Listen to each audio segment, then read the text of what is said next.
Obey the lockdown or we may have to get tougher, warns the Prime Minister. Now is the moment for maximum vigilance, maximum observance of the rules.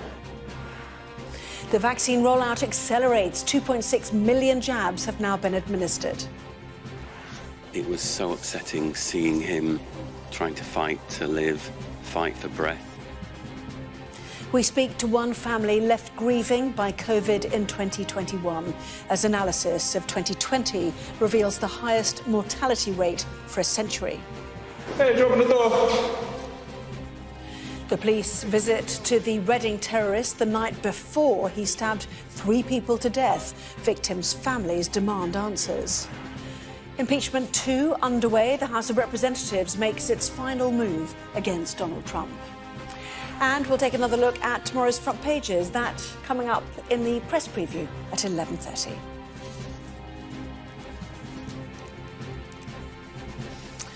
Hello there, good evening. The vaccine news gets better. The battle against the virus, though, gets worse. 2.6 million jabs are now in arms. The government looks to be on target to vaccinate the most vulnerable by mid-February. But hospital admissions continue to soar, prompting the Prime Minister to warn today that fresh restrictions may be needed. Well, in the past 24 hours, there were 46,169 new infections. 529 deaths were recorded of people who have died within 28 days of a positive test. That brings the total number of people who've died with COVID-19 to 81,960. And 2.3 million people in the UK have received a first dose of a vaccine so far, with 2.6 million jabs administered. Our first report tonight comes from Sky's Laura Bundock. Good boy. Hello there. Say ding dong. Hello. Most children are stuck indoors, but not those at nursery. Unlike the first lockdown, nurseries have stayed open, a decision that shocked scared staff. No social distancing at this age at all. You can't. You can't. Their children will come up to you and it's a cuddle they need. They need you. So it's body, it's you're changing, so it's fluid, it's everything. You've got no distancing. 7 mass vaccination centres open today, including this one in Bristol. They offer hope, but with infections soaring, the Prime Minister's warning about complacency. This is a very perilous moment because everybody can sense that the vaccine is coming in. They can see that the UK is vaccinating large numbers of those who need it most. And my worry is, and Chris's worry, is that this is the moment when that could breed a false confidence, false complacency. And of course, if we feel that things are not being properly observed, then we may have to do more. The Chief Medical Officer says the next few weeks will be the worst of the pandemic, and already oxygen supplies are running low in some areas. Labour leader Keir Starmer wants more measures introduced. Having got to at least as serious, if not a more serious position than in March of last year, we've got lesser restrictions in place and we need those in place as quickly as possible. Questions now about supermarket safety, one of the most common places to catch COVID. Morrison's will block customers who refuse to wear a mask. And further restrictions aren't being ruled out, while post-Christmas cases continue to surge. Earlier today, the Prime Minister warned about complacency at this dangerous moment in the pandemic. And yet, nearly 3 weeks ago, he was allowing people to socialise indoors over Christmas. Was that complacent? And are we paying the price for that now? It's imperative that everybody not just follows the rules and not just sees the rules as a limit that should be stretched, but rather behaves as if they have the virus. There is a real fear fewer people are sticking to the rules. In Liverpool, once again, a worrying spike in infections. Whereas everybody else is going forwards now, it's just we're sort of behind. The UK is behind. It's quite clear people weren't adhering totally to the rules. On the trains, there was 30-odd% weren't wearing masks. No, Boris hasn't got a clue. I'm just being honest. You can't say that. I can't say that. No, it hasn't worked, clearly, because otherwise there wouldn't be spikes in COVID, would there? The challenge now getting the message to cut through. If not, tougher restrictions and enforcements seem inevitable. Laura Bundock, Sky News. Well, the vaccine rollout gathered pace today with the opening of 7 mass vaccination centres in England. Among them, the one the Prime Minister travelled to in Laura Bundock's report. Elderly people and NHS staff formed queues this morning at the new centres, which have the capacity to deliver 4 jabs every minute. Well, those centres are in Newcastle, Manchester, Birmingham, Bristol, Stevenage, Surrey and London's Excel Centre, where the Nightingale Hospital is based. Paul Kelso reports. It took Clive more than an hour to get to the sharp end at the Stevenage Mass Vaccination Centre, but the bit that mattered was the work of a moment. For the 82-year-old, the life-changing jab was well worth any inconvenience. I'm very impressed with the number of people here, and when I thought things had gone wrong, they responded to my queries straight away, and so really I've got no complaints at all. Clive was Charlotte's 20th patient in less than 2 hours, a brisk start to the marathon that lies ahead. It's fantastic, brilliant to be part of something like this after such a hard sort of year for all of us as a country. Very busy, nice to see all the sort of different people coming in. Patients, many in their 80s, queued from the moment the doors opened. Anyone living within a 45-minute drive welcome, as long as they've been invited to book an appointment for a dose of the AstraZeneca jab that is key to vaccinating everyone over 70 by Valentine's Day. We are set up to do hundreds and hundreds per day, so we're working to that. The vaccine availability per day hasn't been the problem. It's about how quickly we can get people through safely. These centres are an important part of the vaccination programme, and they're busy. There's a real buzz here this morning, but even if all 600,000 people who've been offered an appointment accept it, they'll still only do 4% of the 15 million person target set by the Prime Minister. Centres at London Excel and Epsom Racecourse, as well as Birmingham, Manchester, Newcastle and Bristol also opened, part of a network that will eventually include 2,700 locations with 80,000 staff, bringing everyone in the UK within 10 miles of a site or in reach of a mobile team by the end of the month. In the first 3 weeks, almost 1 million first doses were given, about 300,000 a week. Another 330,000 were administered in the first week of January, taking the total to 1.3 million. And the rate more than trebled last week, taking the total to 2.3 million. It will have to double again to more than 2 million a week to deliver 15 million doses by mid-February. We're in a sprint from now to February as those top 4 priority groups are offered their vaccination.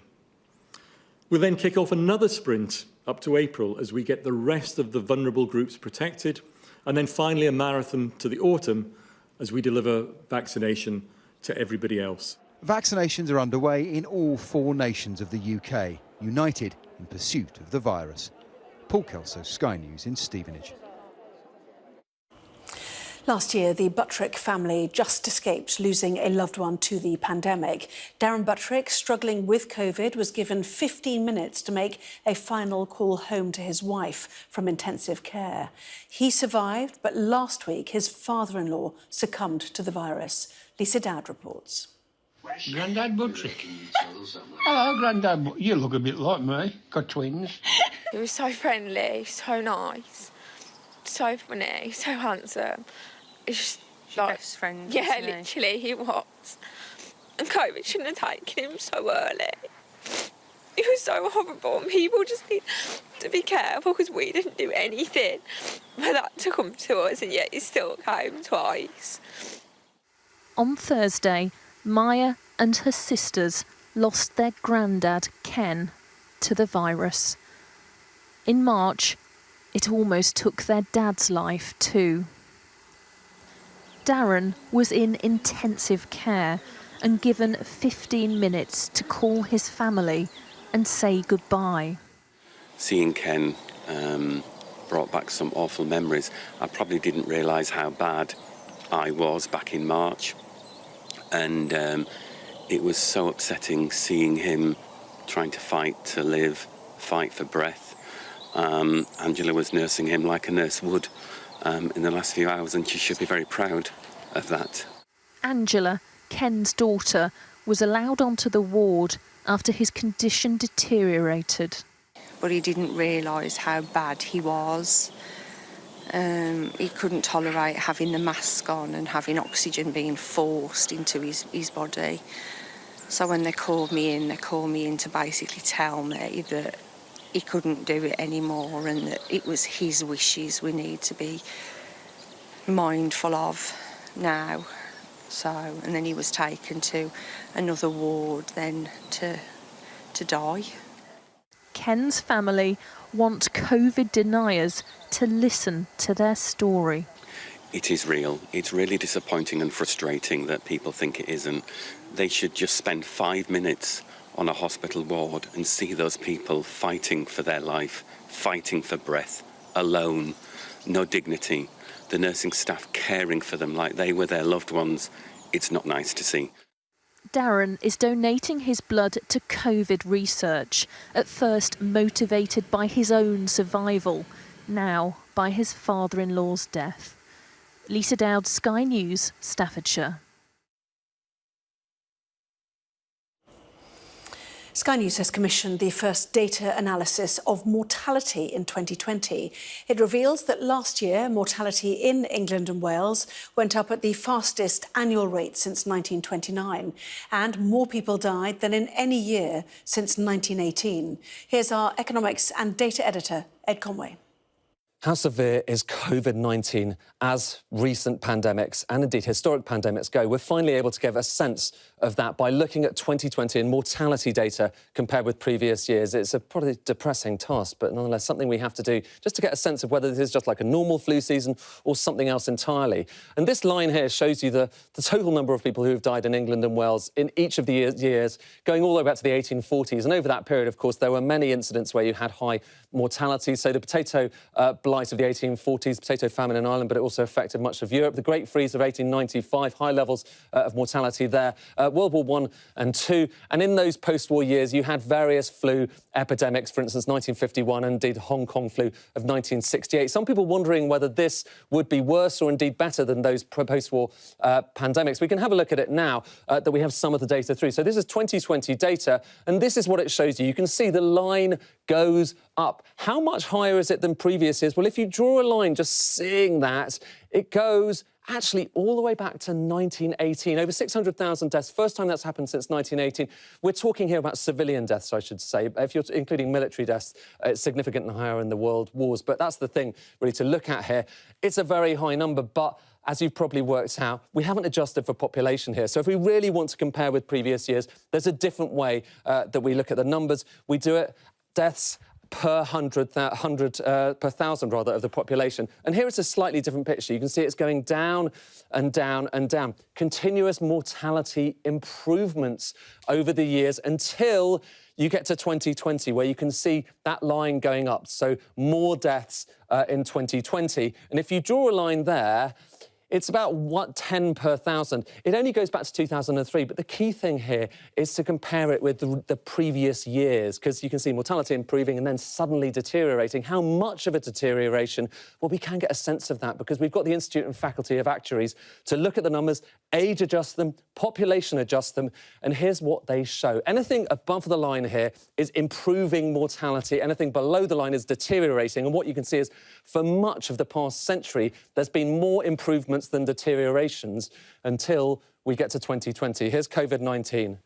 There you can see an enormous fall. In fact, we're talking about a fall of about 13%. And if we follow that line back, the last time there was anything similar was 1929. Now, bear in mind, we only have 1 year's worth of death data, so we're only midway through, potentially, this pandemic. There could be more deaths to come, unfortunately. This doesn't adjust for the fact that we had lockdowns, which could have saved many deaths. Even so, this underlines that this has been a pandemic that is of historic proportions.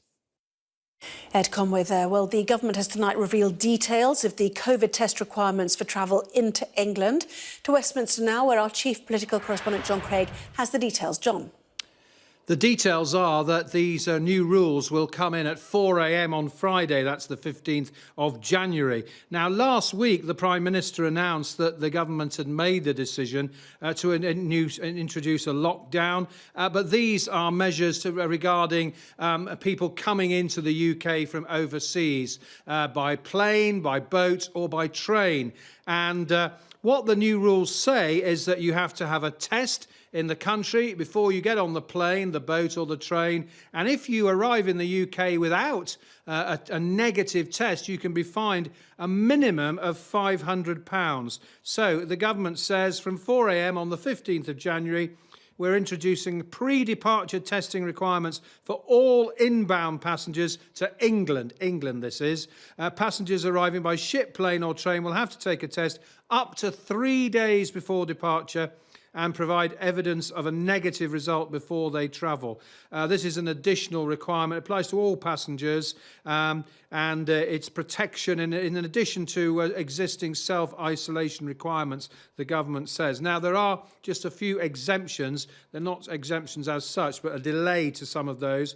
The government is saying that there are some countries in the Caribbean, that is Antigua and Barbuda, St. Lucia and Barbados. The rules won't come in for another week or so. Thursday, the 21st of January at 4 a.m. for those countries, and that is because the government says that these countries did have a lack of testing infrastructure. So all this as the government considers the possibility of tougher restrictions for people in England, lockdown restrictions. So far, the Prime Minister and senior ministers have said what's more important is that people obey the existing rules rather than changing them.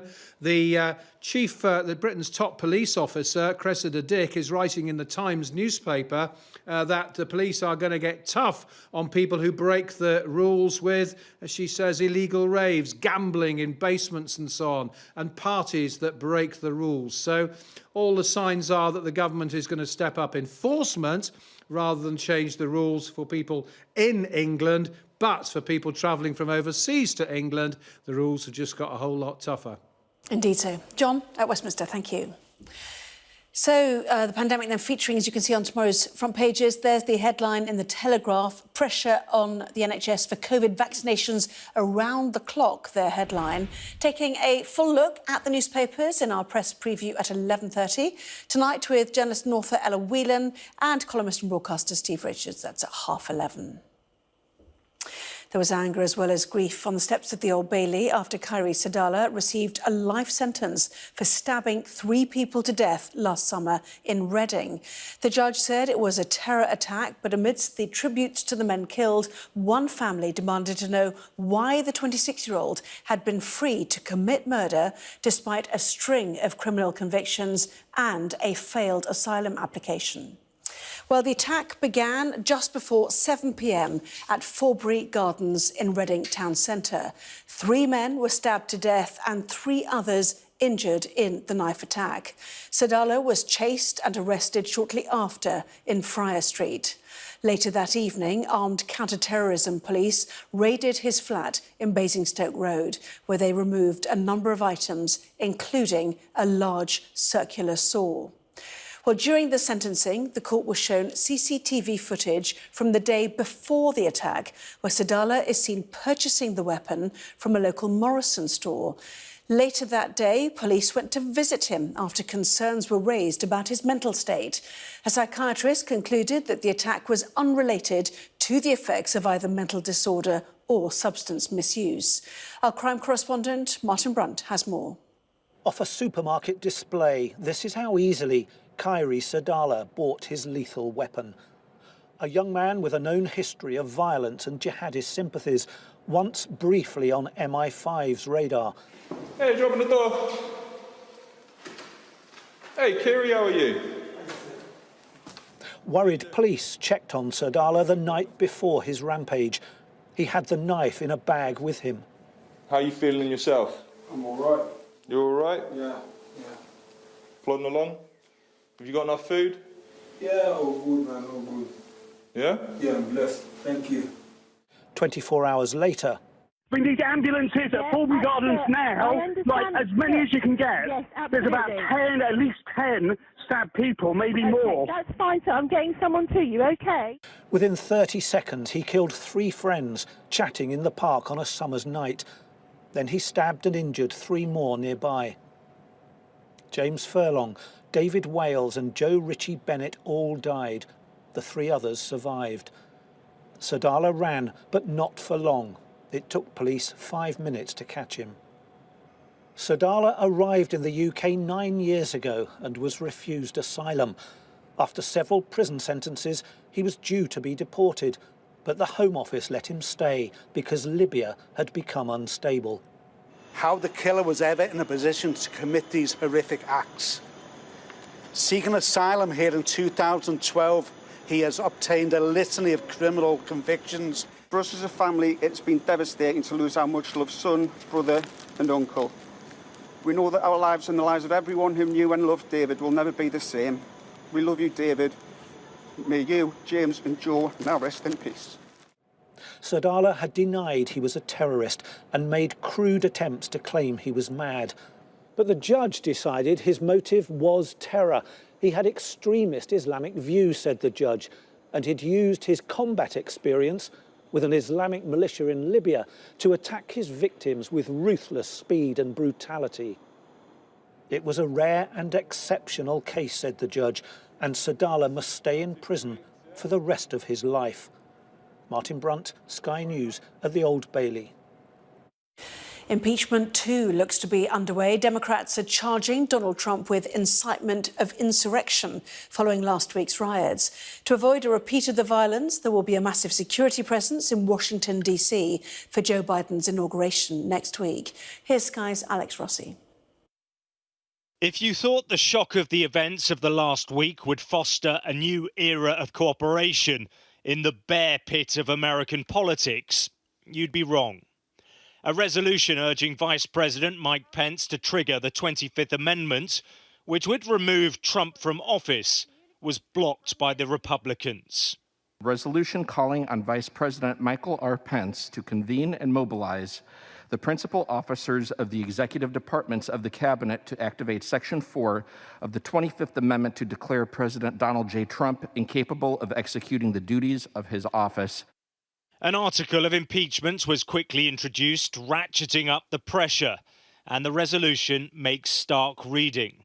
Donald Trump has demonstrated that he will remain a threat to national security, democracy, and the Constitution if allowed to remain in office, and has acted in a manner grossly incompatible with self-governance and the rule of law. Anger at the president is growing. This new video's emerged of the assault. These images show a police officer being beaten by the mob on the steps of America's seat of power. With President-elect Joe Biden's inauguration just days away, there are fears there'll be further violence in the days to come. The security services are concerned right-wing extremist groups are using social media platforms to organize more attacks. What this president's power has exposed is a deep underbelly in the country, a dangerous current of white nationalism that can be mobilized by people of low ethics and without morality like Donald Trump, and it has been, and it's been unleashed. With his account permanently suspended, the Twitter president has been keeping a low profile, with speculation intensifying about his state of mind. So Donald Trump remains silent, isolated in the White House. And with the passing of each hour, more colleagues and associates are deserting him. In the dying light of his presidency, even to his allies, brand Trump is turning increasingly toxic. But the concern for Americans is the perilous place the nation now finds itself in, still struggling to process a seismic event that will shape it for years to come. President-elect Joe Biden, who's just received his second dose of the COVID vaccine, has much to do in the months ahead, curing America of its political sickness, whilst at the same time taming a pandemic which is out of control. Alex Rossi, Sky News, Washington. Well, coming up next, with 13 players and the manager missing, would an understrength Celtic be able to close the gap on the Scottish Premier leaders? More on that to come.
For the early risers. As we examine the story beyond the headline. For the knowledge seekers. Welcome to Divided States. For the straight talkers, the curious, and the ones who want to be entertained. Backstage, Sky News' entertainment podcast. For wherever you are. Welcome to Sophie Ridge on Sunday podcast. For the ones who want to know more. Welcome to the All Out Politics podcast. For the listeners. From Sky News Storycast. Sky News Podcasts. Listen and subscribe for free.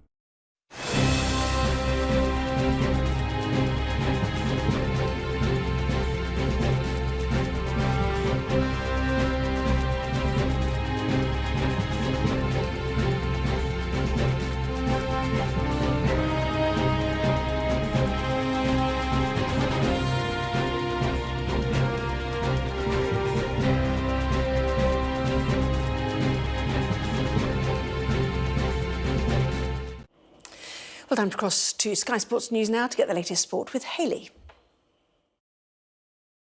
This sports bulletin is brought to you by Vitality, committed to getting 100 million people 20% more active by 2025.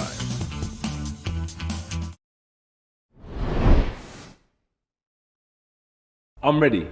I'm keen. I got past my mandatory. Right now I'm about less talk, more action. But the ultimate thing coming from me, I'm ready. The next fight, I want Tyson Fury. The next fight, I want the WBC champion of the world. The next fight, I want to be for the undisputed championship of the world.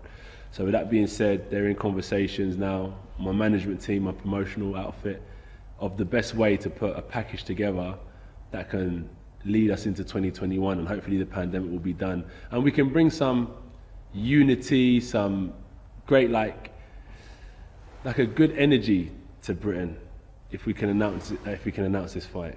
You obviously asked the question, weren't you, after the fight, and you didn't really answer it, and he picked up on that. I basically said, if Tyson Fury is the man with the belts, Tyson Fury is the man I want. And that basically says is, I'll fight anyone who has that belt. There's no problem with the person. I just want to go for that undisputed championship. That's what I was trying to say that night. And he took it how he wanted to take it. I've never turned away from a fight. I've never announced a fight and not showed up. I've fought 6 to 7 champions in my short career. Tyson Fury is another one of them. So there's no reason as to why I see him any different to any other. If Tyson Fury's down, I'm ready, I'm keen. I've got 4 of the major belts. He's got 1. I'll take that one from him. And the suggestion is men. Does that sit well? I think maybe June, end of June. It needs a bit of time. It needs a bit of time because the pandemic's unpredictable at the minute. We don't know what's happening, but with a little more time, it gives us more time to prepare and plan. So right now, I said to the team, you know, let's get ahead of the curve and let's start putting things in place now. So they're doing a great job. I promise you, conversations and face-to-face meetings are happening with representations of my team and Tyson Fury's team. When might we hear, do you think? Soon?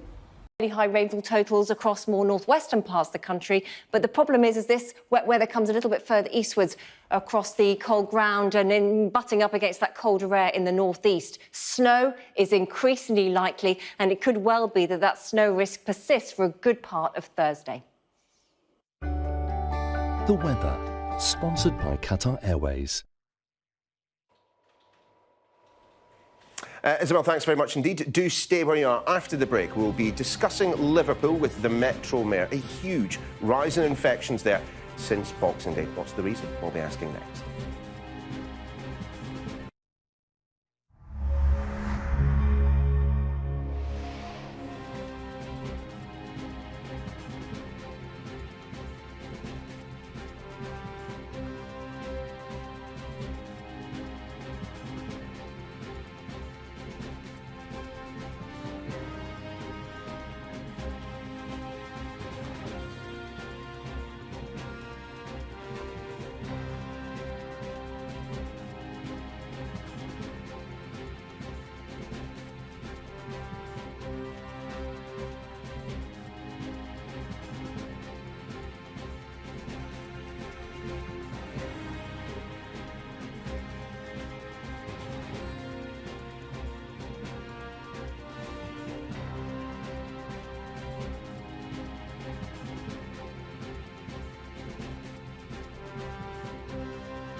Welcome back. Time as always to take a look at the latest data that we have for COVID-19 in the UK.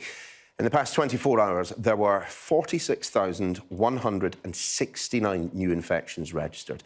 529 deaths were recorded of people who died within 28 days of a positive test. Now, that brings the total number of people who died with COVID-19 to 81,960. 2.3 million people in the UK have received a first dose of the vaccine. More than 300,000 of them have also received their second jab. Well, just a little earlier, I was speaking to the Crime and Policing Minister, Kit Malthouse. He said people need to stick by the rules if they want to ensure that this is the last lockdown. We're all, frankly, on tenterhooks to see how the impact of the restrictions that came in on Boxing Day will impact on numbers, particularly in London and the South East, what the progress of the disease will look like as it spreads out from the South East, hopefully not, and very much what the capacity that is available in hospitals and in particular in intensive care units looks like, so that we can then make decisions. Now, unfortunately, as you will have seen over the past few months, this virus is moving so quickly that government is having to make very, very agile decisions about the way we live our lives. But as I say, if we're going to make sure that this is the last lockdown, and please God it is, we all need to stick by the rules and take it really, really seriously. And unfortunately, we haven't seen that in some parts of the country for a minority of people who are frankly letting the rest of us down. And we're joined now by Sir Peter Fahey, former Chief Constable of Greater Manchester Police. Sir Peter, great to have you on the programme this morning. You heard it there from the horse's, the Minister's mouth, that we are going to be seeing greater enforcement of the COVID regulations and laws by the police. Are they in a position to do so? It does seem like they are pretty much at breaking point, particularly when you take into account the number of people who are off work, sick, with COVID and other things at the moment. You're quite right. I mean, the police already have a huge workload trying to concentrate on crime and issues like domestic violence. They're seeing a big increase in the absence rate because their own officers are getting COVID or having to self-isolate. But I think what you also saw yesterday was a bit of a gentle pushback from police chiefs and from police and crime commissioners saying that they want to retain discretion for officers. They are going to concentrate on the most serious breaches, the bigger gatherings, the house parties, those sorts of things, but also expressing frustration when they do enforce the regulations. Particular incidents are taken, they would see out of context, as if they were typical of, the generality of policing. So I think there's a lot of frustration yesterday from ordinary officers and the Police Federation saying we're damned if we don't do and damned if we don't. And at the same time, a lot of, frustration about there's confusion about the regulations and particularly this definition of the word local. Sir Peter, for those of us who haven't served on the thin blue line, explain why there has been, expressions from senior police officers.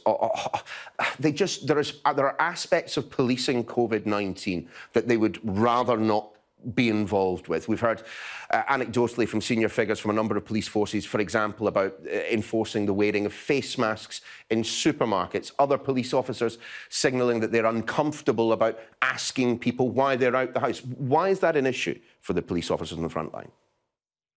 Because it's really against the whole British tradition of policing. The police chiefs and all officers are very aware of a long-term relationship with the public. It's not the police's job to police private property like supermarkets. It's their property. They need to enforce the regulations which apply to them. The police clearly will intervene if there is some outbreak of disorder or threats made. And of course, it's also not on the whole our tradition in Britain of asking people to stop and for instance, produce papers or account for who they are, where they are. As happens, in France and Spain and other countries. So, as I say, the police just want to keep a balanced approach. But ultimately, the police can only use powers where there is legislation. And the trouble is a lot of this legislation inevitably was brought in very quickly, overnight. There's not been the time to properly train officers. But particularly, as I say, a lot of the definitions and the words used, there is huge room for interpretation. And, of course, there are a lot more exemptions in this particular form of lockdown than there were in the the lockdown we had in early spring. I mean, as you say, there are clearly issues around interpretation of the guidelines, of the rules. There has perhaps been difficulties around interpretation ever since we were told back in May of last year around the Dominic Cummings affair that everyone should be deploying their common sense. I mean, that said, though, I mean, exceptional times, I'm afraid, kind of call for exceptional measures. And whilst the police are reluctant to get involved in situations such as this, when people aren't wearing face masks in shops, one of the few places that we can all go to right now, what hope that we're ever going to come out of this COVID-19 pandemic? Yes, but, you know, the police action is only ever going to play a very tiny part. You know, this has got to be, if you want, you know, to make sure that people are wearing face masks in supermarkets, it's going to be really pressure from other shoppers. It's going to be the fact that everybody else is wearing a mask. At the end of the day, that's how laws, you know, are respected, you know, by the general population. You know, the police are only ever going to play a small part in this. It is about the strength of the message. It is about everybody getting behind that. And I think the police are aware that if it looks like the police are being too heavy-handed, you know, and too unfair in the way that this is being enforced, then that will actually erode, you know, trust and support for this overall approach. So the police absolutely will play their part. They will support supermarkets if they get into difficulties. They will concentrate on the more serious breaches, but all, as you said at the very beginning, bearing in mind the huge pressure they're already under and the increasing level of staff absence they're facing. So, Peter Fye, always good to see you. Thanks for joining us in the programme this morning. Now, the latest COVID data for Liverpool is pretty staggering. It shows that the new variant has spread rapidly in the days since December, when it was in Tier 2, until practically the very end of the month. Well, joining us now is Steve Rotherham, the Metro Mayor of Liverpool. Steve, lovely to have you on the programme this morning. Let's just dive straight on in. How bad are things in Liverpool at the moment in terms of the level of infection and indeed in terms of compliance with the regulations?